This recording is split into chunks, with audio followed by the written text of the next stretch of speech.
Special? உங்களுக்கு பிடிச்சது ரொம்ப ஸ்பெஷல். ஓகே. என்ன இதுக்கு வதக்கி வச்சுருக்கேன்னா உப்பு வடை வந்து உங்களுக்கு ரொம்ப பிடிக்கும். ஆமாம். இன்னைக்கு கல்கண்டு வடையும் போட்டோம்.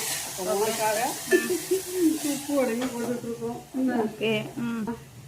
இந்த உப்பு வடை வந்து கருவேப்பிலை, கொத்தமல்லி, வெங்காயம் எல்லாம் போட்டு வதக்கிட்டேன். அரைச்சி வச்சுட்டேன். உளுந்து மாவு நிறைய இருக்குன்னு சொல்லிட்டு இந்த மாவு கொஞ்சம் எடுத்து வச்சுட்டா ஃப்ரீசரில் வச்சுட்டோம்னா 2 நாளைக்கு அப்படியே நல்லாயிருக்கும் பாது. ஓகே. அதனால் இப்போ தேவைக்கு தகுந்த மாதிரி நான் எடுத்துக்க போகிறேன். பாருங்கப்பா, ஓரளவு நல்லா வதங்கிடுச்சு. நம்ம அந்த உப்பு கொட்டிக்குவோம்.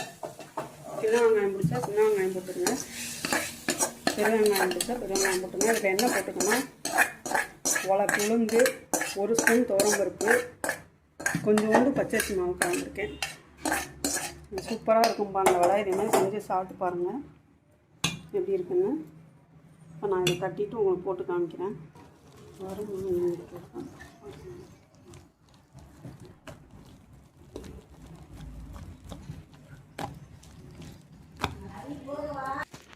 வாங்கப்பா, கொஞ்சம் பச்சரிசி மாவு சேர்த்துக்கிட்டோம், ஒரு உலக்கு உளுந்து, கொஞ்சோண்டு துவரம்பருப்பு.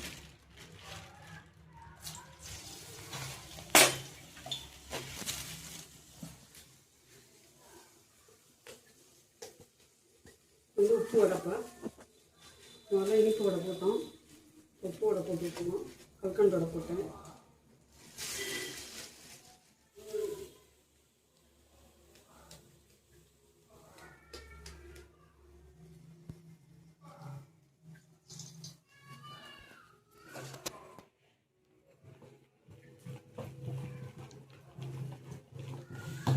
ஒவ்வொரு டயத்துக்கும் நல்லா அடிச்சுட்டு போட்டால் வந்து ஒரு வடை பூசுன்னு வரும்.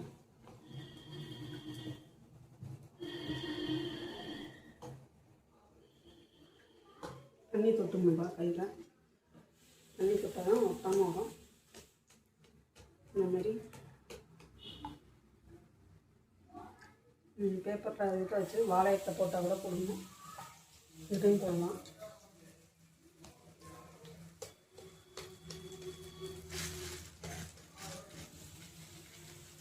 நின்னசெல்லாம் அப்படி வந்து கையில் உள்ள போட முடியலாமல் இதுமாதிரி தட்டிட்டு இப்படி எடுத்துட்டு என்ன போடலாம்ப்பா.